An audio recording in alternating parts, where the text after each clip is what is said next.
Əziz şagirdlərim, bugün sizə Çingiz Aytmatovun Manqurt əsərinin izahını verəcəm. Baxın uşaqlar, görürsünüz mötərizə daxilində Gün var əsrə bərabər romanından ixtisarla verilibdir.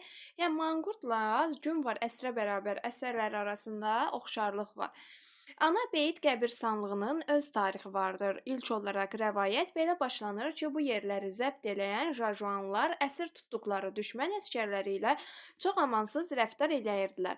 Biz burada ana beytlə tanış olduq. Ana beyti kim tuturdu? Jajuanlar və burada tutduğu əsgərlərlə necə rəftar edirdilər? Amansız şəkildə rəftar edirdilər. İmkanları olanda əsiri qonşu ölkələrə qul kimi satarmışlar.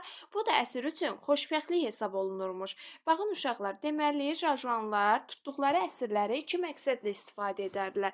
Ya başqa ölkələrə qul kimi satardılar. Təbii ki də başqa ölkələrə qul kimi satmaq onların xoşbəxtliyi idi ki, bu cür vəhşi insanların əlindən qurtulurdu. Çünki ümid yeri qalırdı ki, axı onları satandan sonra ya onlar oradan qaçıb vətənə yenidən qayıda bilərdilər. Jajuanların özləri üçün qul kimi saxladıqda, amma özlərinə qul kimi saxladıqda o zaman vay o əsrin halına. Dəhşətli taleh həmin əsri gözləyirdi. Onlar öz qurbanlarının başına deməli zif keçirirdilər. Dözülməz işgəncə verərək onun yaddaşını tamam yox eləyirmişlər. Baxın uşaqlar, deməli jajuanlar tutduğu əsirləri bu cür tuturmuşlar. Daha sonra onların başına zif keçirirdilər. Baxın, başlarını ancaq çöldə qoyurdular, günəşin altında. Və beləliklə çoxları sağ qalanda, dözümü olanda sağ qalırdı, amma çoxları isə ölürdü. Bax, bu da elə Manqurt əsərinə bir əsərin hissəsidir. İndi isə keçək əsərə. Deyir, baxın, onların başına zif keçirib, dözülməz işgəncə verərək onun yaddaşını tamam yox eləyirmişlər. Çünki onlar keçmişini tanımamalıydılar. Öz keçmişlərini unudandan sonra onlara qul olacaqdılar. Əgər yox, onlar öz keçmişini unutmasaydılar, onlar axı həmin əsri saxlaya bilməzdilər. Bu işi adətən davada əsir alınmış cavan döyüşçülərin başına gətirirmişlər. Əvvəlcə onların başını birinci qırxmışlar, tükləri bir-bir dibinəcən təmizləyirmişlər. Başı qırxıb qurtaranda jajuanların təcrübəli qəssabları olurdu. Deməli, qəssab. Lap yaxında qart bir dəvə kəsirdi. Həmin dəvənin dərisini soyanda əvvəlcə onun ən ağır və möhkəm boyun dərisindən başlayırmışdılar. O dəqiqə də hisslərə bölürdü və beləliklə buğlana-buğlana başı qırxılmış əsirlərin başına keçirirmişlər və dərinin çəkilməyi ilə saqqız zifi kimi yapışmağı da bir olurmuş. Həmin dəri axı tüksüz başa tez yapışırmış. Bir növ indiki üzgüçülük papaqlarına bənzəyirdi həminki. Zifə bəs edilmiş. Zif salınandan sonra məhkumun boynuna taxta kündə keçirilmişlər ki, başını yerə çatdıra bilməsin. Onların tük ürpədici nalələri boş yerə narahatçılıq verməsin deyə yazıqları bu vəziyyətdə uzaq yerə aparıb əl-ayaqları bağlı. Uşaqlar, deməli Manqurt əsərindən bir hissəni sizə göstərdim. Gördüyünüz kimi başlarına keçirib ona işgəncələr verirdilər. Həmin başlarında gördüyünüz o dəri də dəvənin o ən qart dərilərindən biri idi ki, başına belə iş gətirilən adam ya ağır işgəncələrə dözməyi ölür, ya da ömrü billah yaddaşını itirirdi, manqurt olurdu. Baxın uşaqlar, buradakı manqurt könüllü manqurt deyildi. Onları manqurt edirdilər, yaddaşını itirirdi. Amma biz Gün var əsrə bərabərdə Tanskbayev kimi, Sabitcan kimi obrazların könüllü manqurt olduğunu görmüşdü. Yəni keçmişi xatırlaya bilməyən qula çevrilirmiş. Bir dəvənin boyun dərisi 5-6 zifə bəs eləyirmiş. Zif sallanandan sonra məhkumun boynuna taxta kündə keçirilmişlər ki, başını yerə çatdıra bilməsin. Bayaq gördüyünüzdə taxta kündə. Yəni baxın o cür başı yerə vurub, yəni onu sürtüb, yəni çıxara bilməsin də. Onların tükürpədici nalələri boş yerə narahatçılıq verməsin deyə yazıqlar bu vəziyyəti uzaq yerə aparıb əl-ayaqlarını bağlı atsız atırmışlar qızmar günün altına. Yəni orada bağlayırdılar, atırdılar günün altına ki, xüsusilə də uzaq yerə apardılar ki, onların səslərini eşitməsinlər. İşgəncə bir neçə gün davam edirmiş. Yəni bir yox, bir neçə gün. Müəyyən yerlərdə güclü gözətçi dəstələri də qoyarmışlar ki, hələ sağkən qohumlarından birdən deyir ki, qohumlardan ya əqrabadan, ata-anadan gəlib onları xilas etmək fikrinə düşsələr, qoymasınlar. Ancaq belə hallar çox nadir olurmuş. Çünki açıq düzənlikdə hər cür hərəkəti uzaqdan görünürdü. Sonralar bir nəfər manqurt olmağı xəbəri gəlib qəbliyə çatanda onun ən yaxın qohumları belə onu xilas eləmək, ya satın alıb qurtarmaq istərmişlər. Çünki bu adamın özünün yox, müqavvasını qaytarmaq demək idi. Deməli, sarı özəyin qızmar günəşinin döydüyü çöldə ağır işgəncə çəkənlərin çoxu dözməyib ölürmüş. 5-6 manqurtdan biri və ya ikisi sağ qalırmış. Onların ölümünə bais aclıq ya susuzluq olurmuş. Onların axırına çıxan gün altında quruyub manqurtun başına get-gedə amansızcasına sıxılan xam dəvə dərisinin verdiyi dözülməz əzablar idi. Qızmar günəşin şüaları altında durmadan sıxılan Ziv, qulun qırxıq başını dəmir məncənəs kimi sıxırdı. Rajanlar yalnız 5-ci gün gəlib onları yoxlayırmışlar. Deməli, neçənci gün 5. Görsünlər kim ölüb, kim qalıb. Əsirlərdən birini diri tapanda belə hesab eləyirmişlər ki, məqsədlərinə çatıblar. Ona su verirlər, qandal kündəsini açır, biraz sonra da qulluq eləyib gücə gətirirlər. Ayağa qaldırırlar. O yaddaşını itirib dönüb olurdu qul manqurt. Buna görə də adi sağlam qullara nisbətən biri onu artıq qiymətləndirilirdi. Yəni adi quldan daha da qiymətli idi bunlar. Manqurt kim olduğunu, hansı nəsildən, qəbilədən olduğunu, adını, uşaqlığını, atasını, anasını xatırlayıb, ümumiyyətlə ata-anasını xatırlayıb yadına sala bilmirdi bu kimdir. Axı dediyi o yaddaşını itirir. O dilsiz, ağızsız heyvan kimi bir şey olduğu üçün tamamilə müti idi. Yəni səssiz və təhlükəsiz idi. Manqurt heç vaxt qaçmaq fikrinə düşməzdi. Buna görə də onu güdmək, keşiksiz saxlamaq, gizli niyyətlərdən şübhələnmək lazım gəlmirdi. Manqurt sadiq bir itə bənzəyirdi ki, bircə öz sahibini xatırlayırdı, başqa adamlara baş qatıb qarışmazdı. Bircə fikri, qayğısı vardısa, o da qarnını doyurmaqdı. Başqa dərdi səri yox idi. Əvəzində tapşırılan işi çor-çorayına, cani-dildən inadla yerinə yetirərdi. Manqurtlara adətən ən çirkin, ağır işlər gördürərdilər ya da ki, küt dözüm tələb eləyən cansıxıcı işlər buyurardılar. Uzaqlarda otlayan dəvələrə pasibanlıq eləyən manqurtdan başqa heç kəs sarı özək çöllərinin tənhalığına, kimsəsizliyinə dözə bilməzdi. Deməli, o dəvələrə pasibanlıq eləyirdi. Belə bir əlçatmaz yerdə bircə manqurt neçə-neçə xidmətçini əvəz eləyirdi. Yeməyini vaxtında ver, yay, qış qalıb işini görsün. Özü də nə təklikdən, nə də tənhalıqdan şikayət eləsin.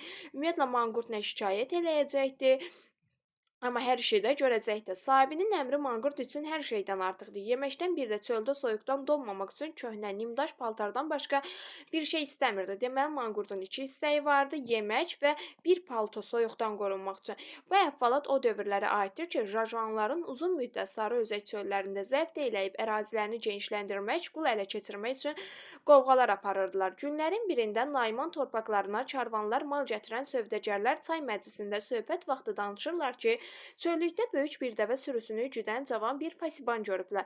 Aha, deməli uşaqlar, deməli əsərimizin elə əsas hissəsi görürsüz bu yerdən başlayır. Deyir ki, günlərin bir günündə tacirlər. Burada hansı hissədə gördüm? Hə, bax, sövdəgər tacir deməkdir. Bir gün sövdəgərlər çay məclisində söhbət vaxtı danışırlar ki, güya çöllükdə böyük bir dəvə sürüsünü güdən cavan bir dənə oğlan görüblər, pasibanlıq eləyirmiş. Sövdəgərlər onunla danışmaq istəyəndə görüblər ki, oğlan manqurtdur. Artıq bunlar bunu danışanda deməli burada bir ana bunu eşidir. Deyir, bəlkə o vaxt mənim elə itən oğlumdur. Baxan deyir ki, sap-sağlam adamdır. Heç kəsin ağlına gəlməz ki, onun başına belə iş gətirilib. Yəqin o da vaxtında söz deyib, söz anlayan oğlanmış. Özü də laf cavan, cahil, bığ yeri təzə tərləyib. Sir-sifəti, görkəmi də pis deyil. Digər ki, danışdıranda elə bil dünən dünyaya gəlib. Yazır uşaq nə atasının adını bilir, nə anasının adını. Jajuanların onun başına gətirdikləri müsbəti də xatırlaya bilmir. Hardandır, kimlərdəndir, onu da bilmir. Nə soruşursan dinmir. Bircə hə bilir, bir də yox bilir. Bir də qulaqlarınacan keçirdiyi papağından bərk-bərk yapışır. Dəvənin dərisi bəzən ömürlük bitişib qalır manqurtun başında. Belə manqurt üçün onda böyük cəza yoxdur ki, deyəsən gəl başını buğa verib, dərini qopardaq. Dəli ayğır kimi çırpınacaq ki, bir adam da başına yaxın buraxmayacaq. Deməli, onlar başındakı papağı qoymurdular çıxarsınlar. Belə manqurt heç vaxt papağını çıxartmır, elə papaqda da yatır. Bu söhbət gedən vaxt bir dənə arvad bu tacirlərin söhbətini bunlara çay süzürmüş. Demə o kimdir? Nayman anaymış. O gecə Nayman ana səhərəcən çimir vurmur. Başa düşür ki, manqurt pasibanı sarı özək çöllərində axtarıb tapmayacaq. Onun öz oğlu olmadığını bilməyincə rahatlıq tapmayacaqdı. Çoxdan bəri ürəyində gizləyib saxladığı üzücü, qorxulu bir şübhə ana qəlbinə yenidən baş qaldırdı ki, bəlkə mənim oğlum yaşayır. Onun oğlu Sarı Özək torpağında Jajuanlarla döyüşdə həlak olmuşdu. Əri də bir il əvvəl öldürülmüşdü. Baxın, deməli, Nayman ananın oğlu Sarı Özəkdə Jajuanlarla döyüşəndə həlak olubdu. Əri də ondan əvvəl bir il əvvəl öldürülübdü. Nayman ananın, deməli, Naymanlar arasına ad çıxarmış sayılan kişilərdən biri imiş. Oğlu döyüşə getmişdi ki, atasının qisasını alsın. Deməli, oğlu atasının qisasını almaq üçün getmişdi. Döyüşdə düşmənlə üz-üzə gəlib sinələşəndə görüblər ki, onun oğlu yıxılıb, atın boynuna döyüşün hay-həşirindən hürkən qızğın at götürülüb, oğlan duruş gətirə bilməyib, yıxılıb, bir ayağı ilişib üzcənciyə atın böyründən asılı qaldı. Baxın uşaqlar, deməli yadınızda Uruzun atı oxlandığına görə məğlub olmuşdu. Məhz bu da atına görə yıxılıb atın boynuna, yəni bunun da atına görə məğlubiyyətini görürük. Və beləliklə o at hürküb gedibdi, yəni atdan yıxıldığı üçün də məğlub oldu. At oğlanın cansız cəsədini sürüyə-sürüyə üz tutub çölə. Tərsdən at düşmən tərəfə qaçıbdı. Naymanlar bir neçə gün dalbadal çölü gəzib axtardılar ki, oğlanın ölüsünü tapsınlar. Bir şey çıxmadı. Nə meyidini tapdılar, nə atını, nə silahını, yarağını, nə iz vardı, nə əlamət. Məsələn, Uruzun gedib qızıl üzrəncini tapmışdılar. Amma bunun heç nəyini tapmırlar. Ona həlak olduğuna heç kimdə şək şübhə yox idi. Çünki yaralı olsaydı belə bir neçə gün ərzində ya qan itkisindən, ya da susuzluqda ölərdi. Daha hamı deyirdi ki, o 100% həlak olubdu. O gündən Nayman ana üçün bomboş dünyada bomboş günlər başladı. Başa düşürdü ki, davada həlak olanlar olur. İntihası oğlunun meyidi döyüş meydanında atılıb qalmağı, bastırılmamağı ona narahatlıq vermirdi. Yəni oğlunun meyidini tapmaq ən azından istəyirdi, onu da tapmamışdı. Çox maraqlı əsərdir uşaqlar. Bir əsərin nizamı az qaldı. Yəqin ki, bir hardasa 7-8 dəqiqəyə tamamlayarıq. Bu qara fikirlər özündən rədd eləmək üçün oğlunun öldüyünə gərək öz sözləri ilə görüb inanaydı. Ona hər şeydən çox şübhə gətirən oğlunun atının yerli dibli yoxa çıxmağı idi. At ölməmişdi, at hürküb qaçmışdı. Bütün ilxı atları kimi o da gec-gec üzənciyə ilişmiş ölünü sürüyə-sürüyə üz ilxısına qaytarmalı idi. Onda nə qədər dəhşətli olsa da atın sürüyə-sürüyə gətirdiyi bu ölünün üstünə ağlayar, üz gözünü cırardı. Əvəzinə ürəyindəki bütün şübhələri bir dəfəlik çıxarıb atardı. Yəni ana oğlu meyidini heç olmasa istəyirdi ki, bir o şübhə çıxsın da, şübhə daha pis idi. Ancaq nə fayda ki, oğlunun meyidi tapıldı, nə də at qayıtdı. Və beləliklə qəbilə cəmaatı bu hadisədən yavaş-yavaş unutmağa başladı. Çünki zaman keçsə hər şey silinib unudulub gedir. Bircə ana təskinlik tapıb unuda bilmirdi. O gəlmə sövdəgərlərin heç birinin ağlına gəlməzdi ki, bu cavan manqurt haqqında dedikləri Nayman ananın qovrulan ürəyinə təzə bir qığılcım salacaq. Ana başa düşdü ki, ta o manqurdu tapmayanda onun öz oğlu olub-olmadığını bilməyənə qədər sakitlik tapmayacaq. Sübh açılanda Nayman ana yurtdan yola hazır çıxdı. Dükandarı adlayıb qapıya söykəndi, fikrə getdi. Aulu tərk etməmiş ətrafı diqqətlə süzdü. Ananın gözləri doldu, dərin bir ah çəkdi. Sonra üzünü ələ aldı. Duanın birinci sözlərini pıçıldadı. La ilahə illallah. Deməli birinci dua oxuyur. Allahdan başqa Allah yoxdur. Və qəti addımlarla dəvəyə yaxınlaşdı, dizlərini qatlayıb xıladı. Nayman ana əlindəki heybələri tələsik alıqdan aşırıb dəvəyə mindi. Səsləyib onu diklədi. Ağmaya indi başa düşdü ki, qarşıda səfər var. Deməli dəvənin adı nə idi? Ağmaya idi. Bir neçə gün idi ki, Ağmaya yeçnəsə inləmə kimi bir səslə ayaqlarını astaca bir xışıltıya yerə toxunduraraq ucsuz-bucaqsız sarı özəyin çökək düzənliyinə yortdu. Yiyəsi ona aman vermir, kimsəsiz qızmar çöllükdə haylayıb qovrulurdu. Yalnız gecələri dincəlirdilər. Səhər açılan kimi yenə sövdəgərlərin nişan verdiyi yerdə böyük dəvə sürüsünü, manqurt pasipanını axtarırdılar. Nayman ana birdən qarşısında geniş bir dərəyə yayılıb otlayan böyük bir dəvə sürüsünü gördü. Əvvəlcə sevincindən nə edəcəyini bilmədi. Ağamayanı hayladı, sonra qorxdu. Manqurt olmuş oğlunu görəcəyindən qorxurdu. Deməli, ananın qorxusu vardı ki, oğlunu manqurt halda görsün. Budur, sürü otlayır. Bəs pasipanı buralarda olmadı və dərənin o başında adam göründü. Uzaqdan kim olduğu bilinmirdi. Əlçomaqlı pasipan yükü miniş dəvəsinin nöqtəsindən tutub gözünəcən basdığı papağının altından ona baxırdı. Yaxınlaşıb oğlunu tanıyan Nayman ana özünü dəvənin belindən yerə necə atdığını bilmədi. Oğlum, oğul bala, səni axtarmaqdan əldən düşmüşəm, mən sənin ananım. Digər ki, onun gəlişi oğluna heç bir təsir göstərmədi. Heç ağzını açıb soruşmadı ki, ay arvad, kimsən, nə ağlayırsan? Nayman ana tərpənməyib yerində qaldı. Çöməlib üzünü əlləri ilə örtərək xısın-xısın ağladı. Başını qaldırmadan bir müddət bir vəziyyətdə qaldı. Manqurt oğlu heç bir şey olmamış kimi mənasız və laqeyd nəzərlərlə ona baxırdı. Üzgün sifətinə nə isə təbəssümə bənzər bir şey işardı. Ancaq gözləri yenə əvvəlki kimi tamam etinasız idi. Davam edirik uşaqlar. Deməli, Nayman ana hansı hissədə qalmışdı? Telefondan zəng gəlir deyə dərsi dayandırıram, sonra unuduram harda qaldığımı. Deməli oğlunun yanına yaxınlaşdı. Nayman ana birinci oğlundan soruşur ki, bəs məni tanıyırsan? O deyir ki, yox dedi. Başı ilə yox deyir də, yəni nitqlə yox. Bəs adın nədir? Deyir Manqurt. Və o adını deyir. Səni indi belə çağırırlar. Əvvəlki adın yadındadır. Bəs əsl adın nədir? Manqurt danışmırdı. Anası gördü ki, adını yadına salmağa çalışır. Qaşlarının arasına iri tər içindədir, amma görünür oğlan qalın divara rast gəlmişdi. Divarı keçə bilmir. Bəs atanın adı nədir? Bax, birinci ana onun öz adını soruşur, əsl adını bilmir. Öz adını bilməyən atasının adını hardan bilsin? Bəs özün kimsən, kimlərdənsən? Sonra deyir kimlərdənsən. Heç olmasa doğulduğun yeri. Yəni ana bilirsiniz necədir? Asandan başlayıb çətinə. Bir çətindən başlayırsan, asana gəlirsən. Yəni oğlan ümumiyyətlə cavab vermirsə, asanı bilmirsə, çətin necə bilsin? Yox, o heç nə bilmir, heç nə xatırlamırdı. İlahi gör səni nə günə salıblar deyə ana pıçıldadı. Yenə özündən asılı olmayaraq dərindən boğula-boğula ağlamağa başladı. Ananı bu dərd kədəri Manqurda qəti təsir eləmirdi. Ana onun kim olduğunu soruşmaqla yox, təlqinlə başa salmaq qərarına gəldi. Sənin adın Jolamandır. Deməli oğlanın adını biz ananın nitqindən öyrənirik. Eşidirsənmi sən? Jolamansan. Atanın adı Donenbaydı. Atan yadında deyil. Axı o sən hələ uşaqlıqda ox atmağı öyrətmişdi. Mən də sənin ananam. Sən mənim oğlum. Sən Naymanlar qəbiləsindən də qəbiləsinin adını da deyil. Başa düşdün? Sən Naymansan. Ananın dedikləri o tam laqeydlə qulaq asır, elə bil bu sözlər ona dəxli yoxdur. Yəqin otluqda cırıldayan çəyirtkələr də beləcə qulaq asardı. Qoy görün onlar sənin başına nə iş gətiriblər deyə Nayman əlini onun başına uzatdı. Manqurt kənara sıçrayıb çəkildi. Əli ilə papağından yapışıb daha anası tərəfə baxmadı. Arvad başa düşdü ki, başını heç vaxt onun yadına salmaq olmaz. Bu vaxt uzaqdan dəvəyə minmiş bir adam gördü. Deməli onlarda Jajuan idi. Nayman ana soruşdu: "Bu kimdir? Mənim üçün yemək gətirir."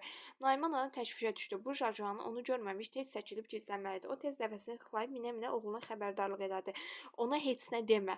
Mən tezliklə qayıdacağam." Oğul cavab vermədi. Onu heç eyninə də deyildi. Nayman ana başa düşdü ki, dəvənin üstündə sürü içində keçməkdə səhv eləyibdi.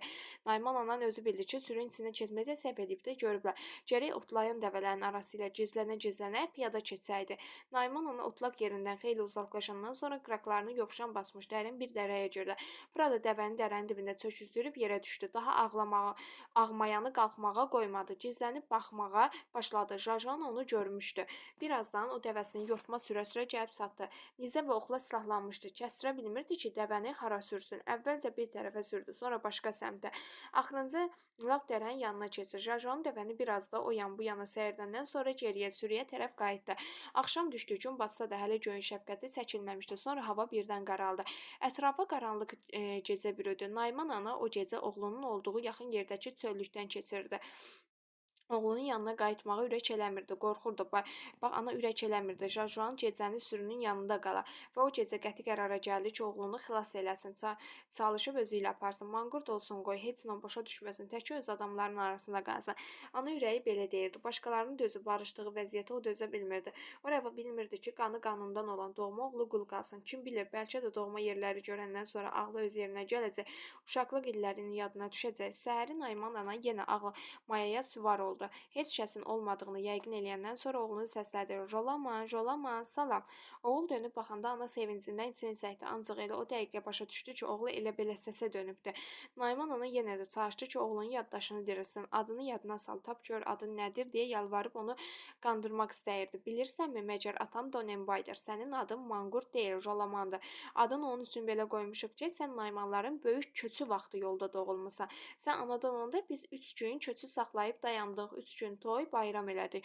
Ananın bu dedikləri Manqurt oğluna təsir göstərmədiyinə baxmayaraq danışığına ara vermir, boş da olsa yenə ümid eləyirdi ki, bəlkə də bu qaralmış şuurunda bir qığılcım olsun.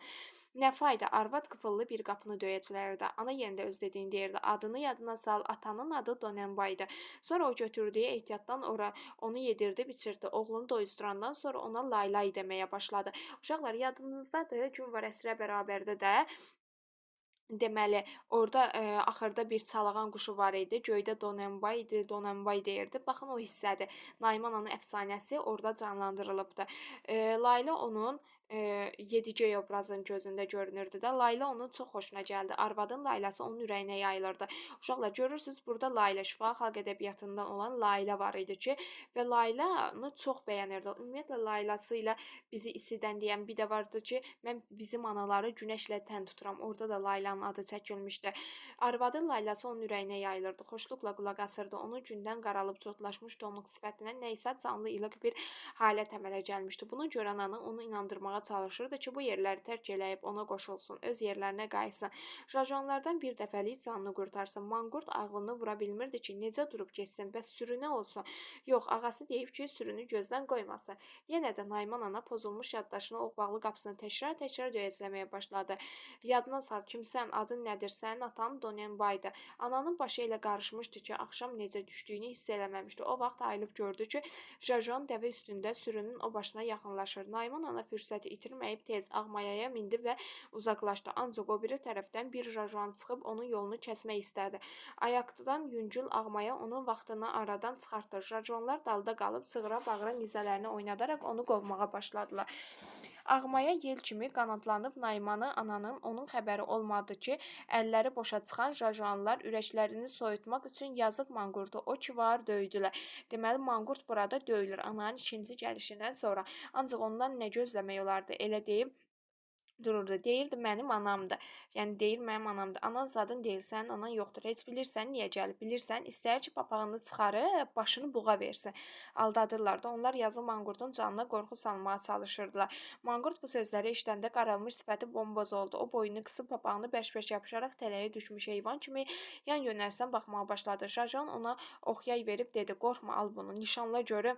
Deyə Jajon papağını göyə atdı. Ox papağı dəlib keçdi.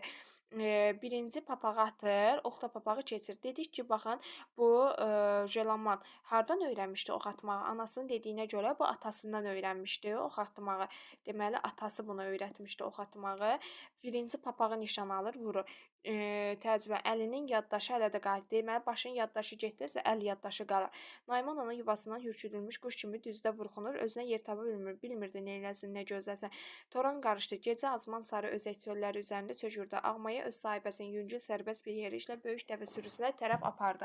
Budur, o sürüyə çatdı. Otlayan heyvanların arasına keçdi. Ətrafı göz gəzdirdi, amma oğlunu görə bilmədi. Onun minik dəvəsi yüklü halda noxtasını sürüyə-sürüyə otlayırdı. Nayman ana oğlunu səsləyib yenə çağırmağa başladı. Jalaman, hardasan, mənəm anan, hardasan? O narahatlıqla ətrafa boylandı. Artıq bu Nayman ananın üçüncü gəlişi idi. Dəvə dalında dallanıb dizini yerə verərək oxla onun nişan aldığını görmürdü. Qaranlıq idi deyə ana görmürdü. Günəşin şüası ona mayın. Qaranlıq nədir? İşıqlı idi, ana görmürdü də. Nəyə görə görmürdü? Deyə o narahatlıqla ətrafa boylanırdı. Qorxurdu ki, burada jajanlar olar. Ana narahat idi. Qorxurdu burada jajanlar olar. Heç oğluna, sadəcə oğlunun adını çağırırdı. Və beləliklə də günəş də bir tərəfdən şüa vururdu. Və beləliklə də o da oxla durmuşdu ki, anasını nişan alsın. Jolaman, oğlum, Nayman ana oğlundan nigaran halda onu səsləyirdi. Birdən qanırılıb baxanda onu gördü. Atma deyə bildi. Bir dənə ana deyir ki, yəni o oxu mənə atmayasan. Ağmayanı mahmızlamaq istəyirdi ki, dönüb oğlu ilə üzbəüz gəlsin. Yetirmədi. Ox vıyıltı ilə onun sol qolundan sancıldı. Bu ölümcül zərbə idi. Nayman ana dəvənin boynuna sinib, ilişə-ilişə yıxıldı. Ancaq ananın özündən əvvəl başındakı yaylığı açılıb, düşdü havada bir quş olub, çığıra-çığıra uçdu getdi. Baxın, bu hissə var, bu axırıncı hissə. Biz bunu Günvar əsrə bərabərdə də görürük. Yadına sal kimlərdənsən, adın nədir, sənin atan Donenbaydır, Donenbay. Deyilənə görə o vaxt sarı özəkdə Donenbay quşu uçur. Donenbay quşu yolçuya rast gələndə onun yaxında uça-uça səslənir. Yadına sal kimlərdənsən, adın nədir, Donenbay, Donenbay. Yəni Nayman ana yaylığı quş olur da. Sarı özəkdə Nayman ana bastırdığı yerə o vaxtdan ana beyt deyilir. Ana beytdə bastırılmağı kim vəsiyyət eləmişdi Qazankap. Ana məskəni qəbirstanlığa deyirlər. Amma o harda bastırılmışdı? Malakum Capda bastırılmışdı. Baxın, bu hissəni göstərmək istəyirəm sizə. Bu dəqiqə bu hissə idi də. Ağ quş həşərat içində insanla yanaşı uçaraq deyirdi: "Kimlərdənsən? Adın nədir? Donenbaydır, Donenbay." Bu gün var əsrə bərabər hissəsində görürsüz. O əfsanə əsasında yazılıbdır. Əsər müəllifin qloblaşan dünyada milli mənəvi dəyərlərin qiymətini itirməsinə etirazdır. Əsər yaddaşın itirməyin ən acı nəticəsidir. Buradakı manqurt könüllü şəkildə itirməmişdi. Və burada milli kökdən uzaqlaşanlar öz kökünü xatırlamaq istəyirdi. Nayman ana oğlunu xilas eləyə bilmir. Nayman ananın oğlu manqurt olsa da ona olan sevgisi azalmır. Layla manqurta az da olsa təsir edir. Jolaman adını niyə verdiyindən deyir. Deyir köç vaxtı 3 gün biz sənə toy bayram elədik. Deməli beləliklə də anadan başqa hamı Jolamanın öldüyünə inanmışdı, amma ana inanmırdı. Çünki deyir o ölsəydi heç olmasa atı gələrdi. Nə atı var, nə də özü. Yaddaşından məhrum edilmiş əsir gəncin, onun anasının faciəsi taleyə kədər, təəssüf hissi yaradırdı. Ana bütün söhbəti tacirlərdən eşidirdi və bu zaman ümidi olur onun. Bunu da yadda saxlayın ki, manqurt olan birini yaxınları ona görə qaytarmaq istəmirdi ki, bu onun özünü yox, müqəvvasını qaytarmaq idi. Manqurtlar qaçmağı düşünməzdilər. Onlar önəmli olan sahiblərinin əmri idi. Manqurtlar təhlükəsiz idilər və atasının qisasını almaq üçün o döyüşə getmişdi, pasibanlıq eləyirdi. Yaddaşını qaytara bilmir oğlu. Oğlu tərəfindən məhz oğlu öldürülür. Jajanlar da əsirlərlə amansız rəftar edirdilər. Əsərə görə mənəvi yaddaşsız insan heç nədir. Uşaqlar, əsərin izahı bu qədər. Sağ olun, salamat qalın.